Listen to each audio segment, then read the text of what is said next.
Skipping home from school, it was Friday. The sun was shining, and I felt like nothing could go wrong. I had a spring in my step because I had something special to share. I couldn't wait to show my mom my perfect spelling test. I had worked so hard all week, practicing every word until I knew them by heart.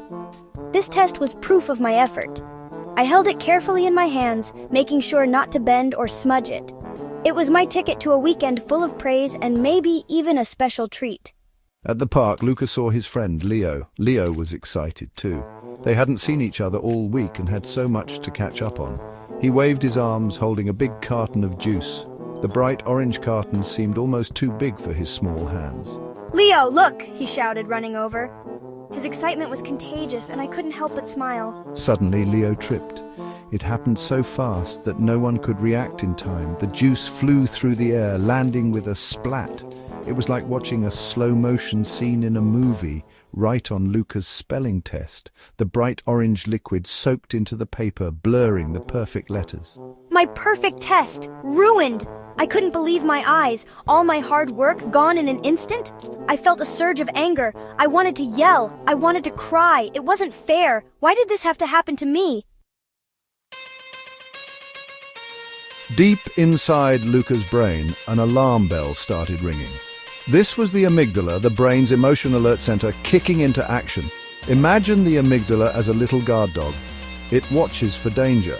When it sees something upsetting, like the spilled juice, it barks loudly, flooding the body with fight or flight chemicals. Luca was now in the emotion zone. His heart raced, his face felt hot, he was ready to explode. Luckily, Luca's mom knew about the amygdala. She taught him 3 tricks to calm down the guard dog. The amygdala, often referred to as the brain's guard dog, can sometimes overreact to stress, making us feel anxious or scared. But with the right techniques, we can train it to stay calm. Belly breathing. Luca, breathe deeply from your belly, like blowing up a balloon. This sends calming signals to your brain. Imagine your belly as a big balloon. As you breathe in, feel it expand. As you breathe out, feel it deflate. This simple act can slow your heart rate and help you feel more relaxed. Luca learned to sit calmly, breathing deeply with his eyes closed. He found that just a few minutes of this practice could make a big difference in how he felt. Power pause. When you feel overwhelmed, take a power pause. Count to 10 slowly in your head, giving your brain a chance to catch up. This pause acts like a reset button, allowing you to regain control over your emotions and think more clearly. Luca discovered the power of positive self-talk. By changing the way he spoke to himself, he could change the way he felt. Talking to yourself. Say things like, "It's okay, I can fix this," to calm yourself down. Positive affirmations can shift your mindset from negative to positive, making challenges seem more manageable. And so, Luca learned to tame his amygdala. With practice, these techniques became second nature to him, helping him navigate stressful situations with ease. With these 3 cool tricks. Remember, it's all about practice and patience. The more you use these techniques, the better you'll get at calming your own guard dog. Luca took a deep breath and used his power pause. He had learned this technique from his mindfulness class, and it always helped him regain his composure.